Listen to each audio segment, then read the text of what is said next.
Hello WhatsApp brother, কি অবস্থা সবার? আমি এসছি ফাইম রাইটার। তো বেশি কথা না বাড়িয়ে চলে যাই মূল ভিডিও টপিকে।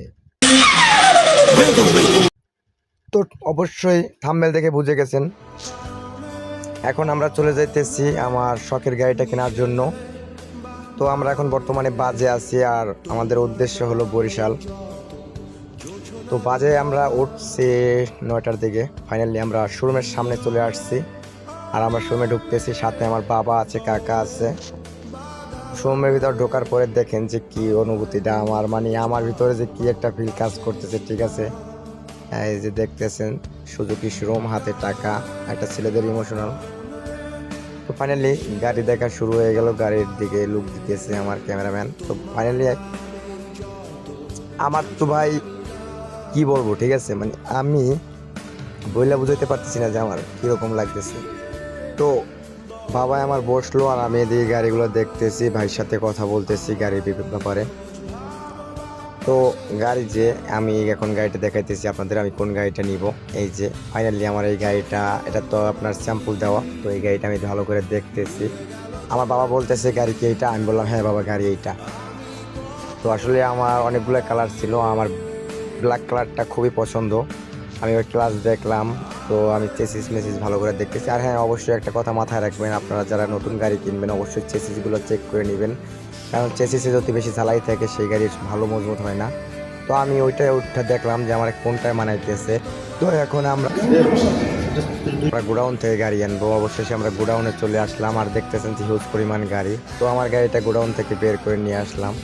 আমার বাবা আবার কইতেছে আমি ঠেলে দিতেছি, তুমি ব্রেক ধরো। আর আমি তো পিছনে ক্যামেরাম্যান আছে, আমি সাথে আছি ক্যামেরাম্যানের। তো আমরা অবশেষে গাড়িটা আমরা শোরুম থেকে থেকে গোডাউন থেকে বের করে নিয়ে আসতেছি। এই যে সামনে হাইওয়ে রাস্তা আছে, এই জায়গা থেকে পার করতে হবে। আমার বাবা আস্তে আস্তে হাঁটতেছে আর কথা বলতেছে। তো আসলে গাড়িটা খুবই ভালো লাগছে আমার কাছে। তো ফাইনালি আমার গাড়িটা আমরা শোরুম থেকে বের করে ফেললাম। এবার আমরা সেন্টারে নিয়ে যাব, গিয়া সব কিছু আর কি লুকটা ঠিক করবো, বেটাই টেটাই দিব। হ্যাঁ, এটা আমরা শোরুম থেকে আনলাম, আপনারা দেখেন সার্ভিসিংটা কীভাবে কি হইতেছে, আপনারা সবই দেখতে থাকেন। ঠিক আছে, আমার বাবা আছে সাথে, আমি আর এই গাড়ির যে ভাইয়েরা আছে। আমার একটা ড্রিম বাইক, অনেকের কাছে অনেকটা এর থেকে ভালো গাড়ি হতে পারে, বাট আমার কাছে এটাই এটাই আমার কাছে খুব শখের একটা বাইক।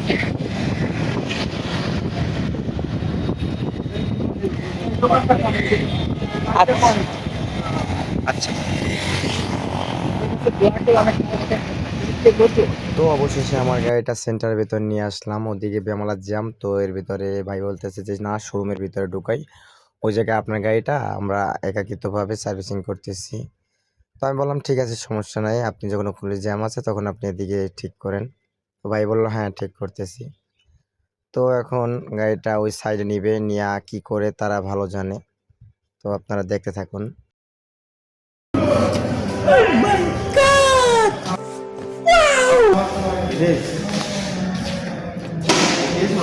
হ্যাঁ দেখে আনছি, এটা দেখেন, এটা একটা স্কেচ নাই, কিচ্ছু নেই।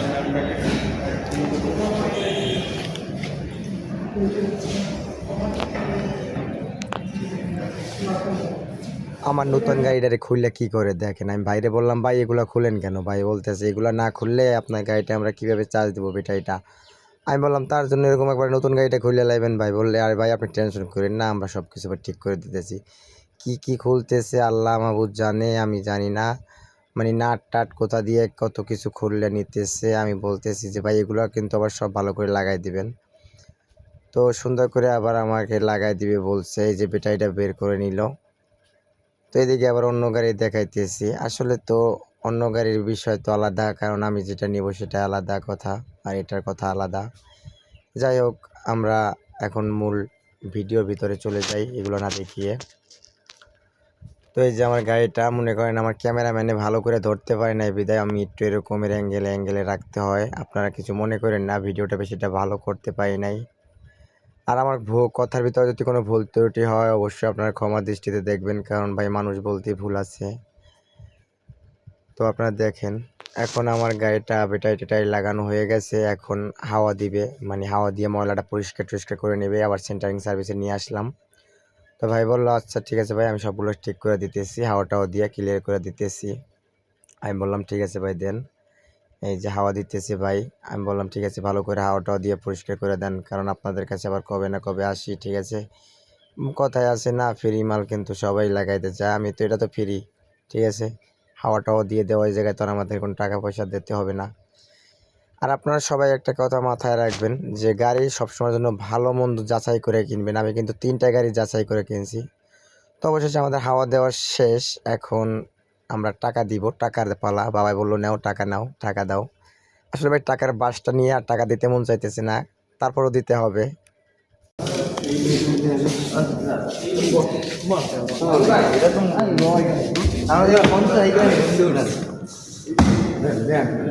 বাবা টাকা পয়সা দিতেছে, এদিকে আমার আবার একটা কলম ধরাই কইতাছে খালি সিগনেচার দিতে থাকেন। এই যে ম্যাডামে, ঠিক আছে, ম্যাডামে কইতাছে এই জায়গায় একটা সিগনেচার দেন, আমি দিলাম, একটা সিগনেচার দিলাম। তো তারপরে বললাম যে ক্লিয়ার, কয় না 6টা 7টা তো দিবেনি। আমি বলি কি রে ভাই, বিয়ে করতে গেলে তো মানুষ এত সিগনেচার দেয় না। কইতাছে আপনি দিতেই থাকেন, খালি দিতেই থাকেন। আমি বললাম ঠিক আছে দিতেই থাকবো। এখন আমার এই বই টই দিল, হাবিজাবি দিল, কইতাছে এই জায়গায় সিগনেচার দেন, এই জায়গায় সিগনেচার দেন। আমি বললাম বাইরে ভাই এত সিগনেচার কি মানে দিতে পারে, 6-7টা সিগনেচার দেওয়া হইলো আমার হাতায়, ঠিক আছে। আমি বললাম হয়েছে, কয় না আরো আছে। আমি কই আরে মাহবুত এত সিগনেচার। তো যাই যা কন আমারে কিন্তু ভালো করে কিন্তু একবারে বুঝাই টুজাই দিছে, হাতে কলমে ধইরা। ভাই বুঝছেন এরকম বুঝায় না ঘরের বউ। যাই হোক ওটা বিষয় না, বিষয় হলো আর একটা, ও কথা আমরা না যাই। এদিকে টাকা পয়সা গুনতেছে ভাই, আবার কথা বলতেছে। আমরা কিছু টাকা আবার আপনার মানে বিকাশের মাধ্যমে পেমেন্ট করব তার জন্য, ঠিক আছে। সব টাকা তো আর ক্যাশ নেওয়া সম্ভব না, তার জন্য আমি আবার আপুরে বললাম যে কিরে আপনার কি সিগনেচার নেওয়া হয়েছে? বললে হ্যাঁ সিগনেচার নেওয়া হয়েছে, এখন আপনার আর কিছু লাগবে না। এখন আবার আমার আবার সব কিছু ভালো করে বুঝাইতেছে, বুঝছেন, যে কিরকম কি গাড়িটা আমি চালাবো, কিরকম আরপিএম রাখবো, কত কি রাখবো, কি করব না করব। এই যে এই যে মনে করেন একটা বই দিল, এই যে এই বইটার ভিতরে কি কি আবিজবি দিল, এইগুলো আমার শিখাই দিতেছে ভালো কইরা, কইতেছে এরকম এরকম মেনটেন করে চলবেন। এই যে একটা বই দিয়ে আবার বুঝাইতেছে, আমার বুঝাই সরে ক খ পড়াইতেছে। বাইরে ভাই এত পরিমাণ যদি পড়ায় আমারে, ঠিক আছে। এই পড়াইতে আছে কি কি আবিজুবি পড়াইতে আছে। আমি কইলাম ঠিক আছে এগুলো তো আমি জানি, কয় জানলেও কাম হইব না, ভালো কইরা বুঝে নেন। আমার এই ভাইটা আবার চাইছে দেখতেছে, ঠিক আছে, এ কইতেছে কি করে এরা, এ একবারে চাইয়ে রয়েছে সূক্ষ্ম নজরে কি করি বা না করি এগুলা, ঠিক আছে। আমি তো ভাই বইটার দিকেই চাইছে দেখতেছি, ঠিক আছে। যাই হোক বেশি কথা না বাড়াই আমরা, ওই ভাইটা আবার দেখতেছে এর লগে আমি কি করি। আমার কাজ হয়েছে যাইয়া আমার শিখাই দিতেছে, আমি শিখতেছি। দেখছেন একটা নজর আমার দিকে মানে ছাড়ে না, এই হাতে কলমে ধরে বুঝাইতেছে ম্যাডাম। ও নো, সেই ভাই এরকম প্রতিটা শোরুমে এক একজন লাগে, ঠিক আছে। না হলে তো পোলারা মনে করেন তো যে গাড়ি কিনতে যাইবো না। যাই হোক অবশেষে আমাদের গাড়িটা বুঝিয়ে দিতেছে আর বলতেছে যে স্টার্ট দেন। এখন আমি বলতেছি বাবা আপনি এদিকে আসেন, কারণ ফার্স্ট টাইম আমার বাবার হাতে আমি গাড়িটা স্টার্ট দেওয়াবো, আমার বাবাই সব কিছু আমার। বাবা তো দিবে না, বলে না তুমি দাও না। আমি বলছি না আপনি দেন, ঠিক আছে। তারপর বাবা চাবি অন করলো।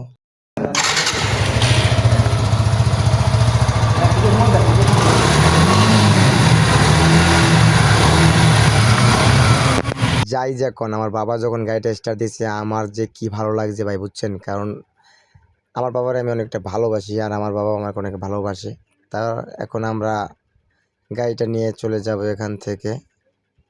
তো ওই সাইডে ভাই বলতেছে আমি ওই সাইডে বের করে দেই, তারপরে আপনি বেরোন। আমি বলছি ঠিক আছে ভাই আপনি বের করে দেন, আমি বের হইতেছি। তো আর কি অবশেষে গাড়িটা বের করে দিল, এই যে শোরুম থেকে বের করে দিতেছে। আমি বললাম ঠিক আছে ভাই আস্তে আস্তে করেন, কারণ এটা আমার কলজা ভাই। মানুষের যেমন বউর প্রতি বাসনা তেমন আমার এটার প্রতি বাসনা, ঠিক আছে ভাই। এটা হলো আমার একটা মনে করেন ইমোশনাল, ঠিক আছে, ইমোশনাল একটা এই জায়গায় ভাই সব ছেলেদের একটা ইমোশনাল থাকে এই জায়গায়, গাড়িটার প্রতি। গাড়িটায় মনে করেন যদি একটা স্কেচ পড়ে তাহলে মনে করেন সারা রাতে ঘুম আসে না একটা ছেলের, ঠিক আছে। এরকম মানে গাড়ি হলো গিয়ে একটা যে কি জিনিস যারা মানে যার আছে সে বুঝে, আর যার নাই সে কি করে বুঝবে, সে তো আর বুঝবে না গাড়ির বিষয়, ঠিক আছে। তো ভাই বলতেছে এরকম এরকম আস্তে আস্তে আপনি এই জায়গায় 3 সেকেন্ড ধরে রাখবেন তারপরে ছাড়বেন। আমি বলছি ঠিক আছে ভাই কোনো সমস্যা নাই। তো ফাইনালি আমি স্টার্ট দিলাম, গাড়িটা স্টার্ট দিয়ে এখন এই জায়গা থেকে বেরোবো।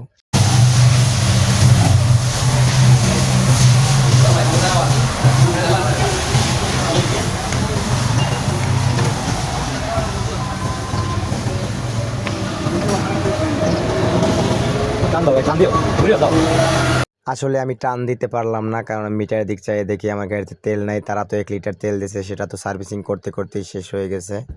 তো গাড়িটা ঘুরিয়ে আমি ছাওয়ায় রাখলাম। বাবা বলতেছে আর কি লাগাবা গাড়িতে, চলো সেগুলো লাগাই। আমি বলছি ঠিক আছে বাবা চলো যাই। তো আগে ভাবলাম যে ভাইটা বলতেছে, আমার একটা ভাই, ওইটা আমার চাচাতো ভাই, ও বলতেছে যে তেল ভরে নেই। তো আমি বললাম যে ঠিক আছে লও আগে গাড়িতে যে তেল ভরে নিতেছি। তো ওই ভাইটা বললো ভাই আমি একটু নিয়ম কারণ বুঝিয়ে দিই। আমি বলছি আমি বুঝছি। তো ফাইনালি আমরা তেল ভরতে চলে আসলাম, কারণ গাড়িতে ফুল ট্যাঙ্কি তেল লোড দিব।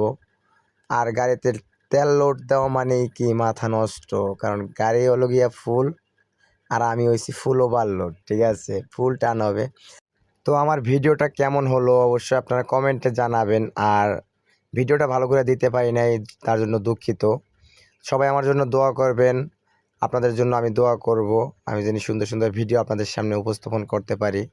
ঠিক আছে, তো সবাই ভালো থাকবেন, সুস্থ থাকবেন। আর আমার ইউটিউব চ্যানেলটা সবাই সাবস্ক্রাইব করে পাশে থাকবেন। খোদা হাফেজ।